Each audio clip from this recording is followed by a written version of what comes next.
ನಮಸ್ಕಾರ, ನಾನು doctor Nagaraj S ಅಂಗಡಿ, ಆತ್ರೇಯ ಆಯುರ್ವೇದಾಲಯ, ದುರ್ಗಿಗುಡಿ, ಶಿವಮೊಗ್ಗ. ಆತ್ಮೀಯ ವೀಕ್ಷಕರೇ, ನಾನೀಗ ಇವರಿಗೆ ಮಾಡ್ತಕ್ಕಂತಹ ಚಿಕಿತ್ಸೆ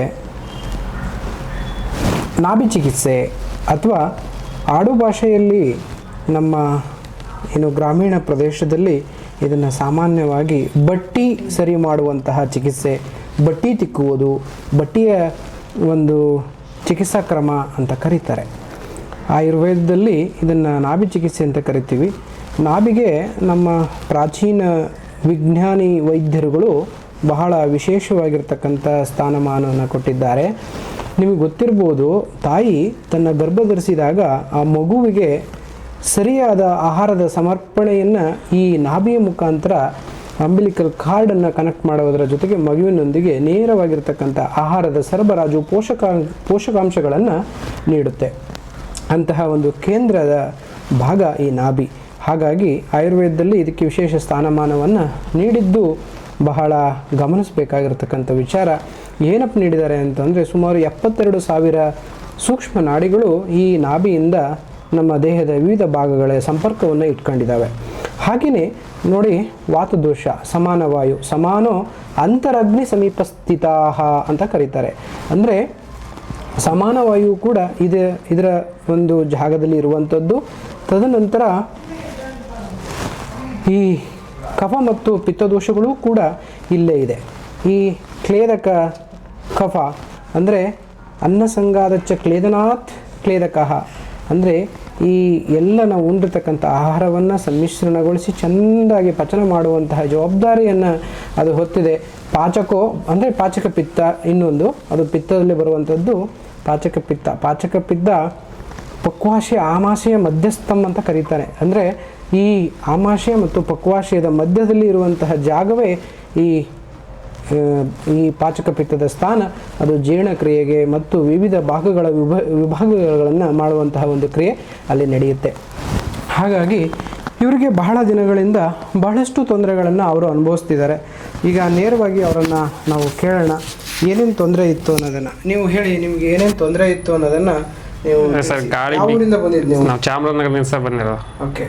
ಅದೇ ಸರ್, ಗಾಳಿ ಬೀಸ್ದಂಗೆ ಆಗ್ತಿತ್ತು, ಒಂಥರ ಹಿಡ್ಕೊಂಡಂಗೆ ಆಗ್ಬಿಡ್ತು, ಒಂಥರ ಗಾಳಿ ಸುಮ್ಮನೆ ಯಾವಾಗಲೂ ಫ್ಯಾನ್ಗೆ ಆಗಲ್ಲ, ಆ ರೀತಿ ಆಗ್ತಾಯಿದೆ ಸರ್. ಹಿಡ್ಕೊಂಡಂಗೆ ಓಡಾಡಂಗೆ ಅದು ಗಾಳಿ ಮೋಷನ್ ಹೋಗಕ್ಕೆ ಆಗ್ತಿಲ್ಲ, ಜೊತೆಗೆಲ್ಲ ಚುಚ್ಚಿದಂಗೆ ಆಗ್ತಿದೆ, ಜೀರ್ಣ ಆಗ್ತಿಲ್ಲ, ಹಸು ಆಗ್ತಿಲ್ಲ, ನಿಶಕ್ತಿ, ಶಕ್ತಿ ಕಡಿಮೆ. ಹೌದು ಸರ್, ಎಲ್ಲ ಕಡೆ ತೋರಿಸ್ಕೊಂಡಿದ್ರಿ? ಎಲ್ಲ ತೋರಿಸಿದೀನಿ ಸರ್, ಸರಿ ಆಗ್ಲಿಲ್ಲ, ಎಲ್ಲೋ ಆಗಿದೆ. ಬರೀ ಗ್ಯಾಸ್ಟ್ರೈಟಿಸ್ ಅಂತ ಹೇಳೋದು. ಗ್ಯಾಸ್ಟ್ರೈಟಿಸ್ ಅಂತ ಹೇಳಿದರೆ ಎಲ್ಲ ಮಾಡಿದ್ದಾರೆ ಸರ್. ನೋಡಿ, ಇವತ್ತಿನ ಆಧುನಿಕವಾಗಿರ್ತಕ್ಕಂಥ ಸ್ಥಿತಿಯಲ್ಲಿ ನಾವು ಈ ಥರ ಸಮಸ್ಯೆ ಬಂದರೆ ನೇರವಾಗಿ ನಾವು ಗ್ಯಾಸ್ಟ್ರಿಕ್ ಮಾಡೋಂಥದ್ದು ಅಥವಾ ಎಂಡೋಸ್ಕೋಪಿ ಮಾಡಿ ಅದರಲ್ಲಿ ಗ್ಯಾಸ್ಟ್ರಿಕ್ ಎರೋಜನ್ಸ್ ಅಂತ ಬಂದಿದೆ, ಅದನ್ನು ಅನುಕೂಲವಾಗಿ ಅದರ ಔಷಧಿ ಕೊಡ್ತಾರೆ. ಆದರೆ ಔಷಧಿಯಲ್ಲಿ ಇವರಿಗೆ ಯಾವುದೇ ಥರದ ವಿಶೇಷವಾಗಿ ಏನು ಬದಲಾವಣೆ ಕಾಣದೇ ಇರೋದ್ರಿಂದ ದೂರದ ಚಾಮರಾಜನಗರ ಸುಮಾರು ಒಂದು 300-350 ಕಿಲೋಮೀಟರ್ ಆಗ್ಬೋದೇನೋ ಅನ್ಕೊಂಡಿದ್ದೀನಿ. 7 ಗಂಟೆ ಜರ್ನಿ ಮಾಡ್ಕೊಂಡು ಬಂದಿದ್ದಾರೆ. ಪಾಪ ಅವ್ರ ಕುಟುಂಬ ಎಲ್ಲರೂ ಬಂದಿದ್ದಾರೆ, ಅಮ್ಮ, ಅಜ್ಜಿ, ನೀವು ಎಲ್ಲರೂ ಬಂದಿದ್ದೀರಿ. ನಿಮಗೆ ಉತ್ತಮವಾದ ಚಿಕಿತ್ಸೆಯನ್ನು ನಾವು ನೀಡ್ತೀವಿ. ಗುಣಪಡಿಸುವಲ್ಲಿ ನಮ್ಮ ಪ್ರಯತ್ನ ಖಂಡಿತ ನಿಮ್ಮೊಂದಿಗಿದೆ. ನಿಮಗೆ ಜೀರ್ಣಕ್ರಿಯೆ ಸರಿಯಾಗಿ, ಮೋಷನ್ನು ಕೂಡ, ವಾತಾನುಲೋಮನೂ ಕೂಡ ಚೆಂದಾಗಿ, ಮತ್ತೆ ಹಸುವಾಗಿ ದೇಹಕ್ಕೆ ಶಕ್ತಿ ಬಂದು ಮತ್ತೆ ಚೈತನ್ಯ ತುಂಬಿದ ದೇಹ ನಿಮ್ಮದು ಆಗಬೇಕು, ಆರೋಗ್ಯ ನಿಮಗೆ ಸಿಗಬೇಕು ಅನ್ನೋದು ನಮ್ಮ ಮೂಲ ಉದ್ದೇಶ. ಆ ರೀತಿಯಲ್ಲಿ ನಿಮಗೆ ಚಿಕಿತ್ಸೆಯನ್ನು ಮಾಡ್ತಾ ಇದ್ದೀನಿ. ಸೊ ನೋಡಿ, ಇದು ನಾಭಿ ಚಿಕಿತ್ಸೆ ಮುಗಿತಾ ಬಂದಿದೆ.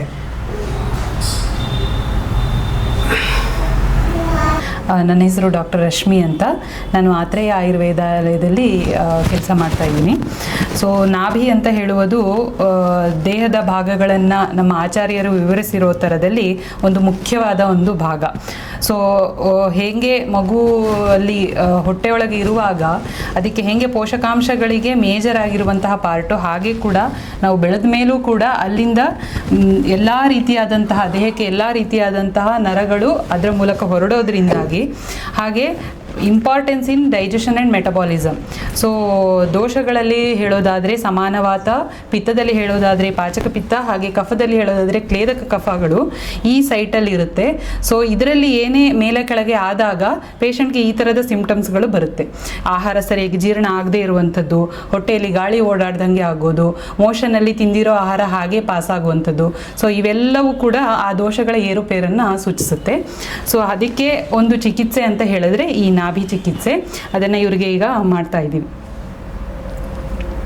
ಬಹಳಷ್ಟು ಜನರು ಇವತ್ತಿನ ಆಹಾರ ವಿಹಾರ ಮತ್ತು ಲೈಫ್ ಸ್ಟೈಲಿಗೆ ಬದಲಾಗಿರೋದ್ರಿಂದ ಬಹಳಷ್ಟು ಜನರಿಗೆ ಈ ಥರ ತೊಂದರೆ ಬರುತ್ತೆ. ಅವರೆಲ್ಲರೂ ಕೂಡ ಈ ಜೀರ್ಣಕ್ರಿಯೆ ಸಂಬಂಧಿಸಿದ ತೊಂದರೆಗಳನ್ನು ಸರಿಪಡಿಸ್ಕೊಳ್ಳೋದೇ ಗ್ಯಾಸ್ಟ್ರಿಕ್ಕಿಗೆ ಅಂದರೆ ಔಷಧಿಗಳನ್ನು ತೆಗೆದುಕೊಂಡು ಅವರ ಅಜೀರ್ಣತೆಯನ್ನು ಹಾಗೆ ಕಂಟಿನ್ಯೂ ಮಾಡಿಕೊಂಡು ರೋಗವನ್ನು ವೃದ್ಧಿ ಮಾಡ್ಕೊತಾರೆ. ಆಯುರ್ವೇದದಲ್ಲಿ ಹೇಳ್ತಾರೆ ಸರ್ವರೋಗ ಅಪಿ ಮಂದಾಗ್ನಿ ಸುತರ ಮುದರಾಣಿಚ ಅಂತ. ಅಂದರೆ ಸರ್ವರೋಗಕ್ಕೂ ಕಾರಣ ಗ್ಯಾಸ್ಟ್ರಿಕ್, ಸರ್ವರೋಗಕ್ಕೂ ಕಾರಣ ಮಂದಾಗ್ನಿ, ಸರ್ವರೋಗಕ್ಕೂ ಕಾರಣ ಕಾನ್ಸ್ಟಿಪೇಷನ್, ಮೋಷನ್ ಆಗದೆ ಇರ್ತಕ್ಕಂಥದ್ದು. ಸೊ ಹಾಗಾಗಿ ಆಯುರ್ವೇದದ ಮೂಲ ಸಿದ್ಧಾಂತದ ಅಡಿಯಲ್ಲಿ ನಿಮಗೆ ಏನು ಚಿಕಿತ್ಸೆ ಮಾಡ್ಬೋದು. ಈಗ ನಾಭಿ ಚಿಕಿತ್ಸೆಯನ್ನು ಮಾಡ್ತಿದ್ದೀವಿ, ತದನಂತರ ಅಗ್ನಿದೀಪನ ಜೀರ್ಣಶಕ್ತಿಯನ್ನು ವೃದ್ಧಿಗೊಳಿಸುವಂಥದ್ದು, ಜಾಸ್ತಿ ಮಾಡುವಂಥದ್ದು, ವಾತಾನುಲೋಮನ ಆಗುವಂತೆ ನೋಡ್ಕೊಳ್ಳೋಂಥದ್ದು, ಮೋಷನ್ ಸರಿಯಾಗಿ ಆಗುವಂತೆ ನೋಡ್ಕೊಳ್ಳೋಂಥದ್ದು, ಜೊತೆಗೆ ನಿಮಗೆ ಇವೆಲ್ಲ ಬಂದಾದಮೇಲೆ ನಿಮ್ಮ ದೇಹಕ್ಕೆ ಶಕ್ತಿಯನ್ನು ಕೊಡುವಂಥ ರಸಾಯನಗಳನ್ನು ಕೊಟ್ಟು ನಿಮಗೆ ಉತ್ಕೃಷ್ಟವಾಗಿರ್ತಕ್ಕಂಥ ಶಕ್ತಿ ಕೊಡುವಲ್ಲಿ ಅಥವಾ ನಿಮ್ಮ ಆರೋಗ್ಯ ಕೊಡುವಲ್ಲಿ ನಮ್ಮ ಹೆಜ್ಜೆ ಮುಂದೆ ಇರುತ್ತೆ. ಖಂಡಿತವಾಗ್ಲೂ ನೀವು ಚಾಮರಾಜನಗರದಿಂದ ಬಂದಿದ್ದೀರಿ, ಒಳ್ಳೆ ಆರೋಗ್ಯವನ್ನು ಕೊಡೋಕ್ಕೆ ನಾವು ಸದಾ ಪ್ರಯತ್ನ ಮಾಡ್ತೀವಿ ಅಂತ ತಿಳಿಸ್ತಾ ಇವತ್ತಿನ ಈ ವಿಶೇಷ ಒಂದು ಸಂಚಿಕೆಯನ್ನು ಮುಗಿಸ್ತೀವಿ. ಮುಂದಿನ ಸಂಚಿಕೆಯೊಂದಿಗೆ ಸಿಗೋಣ.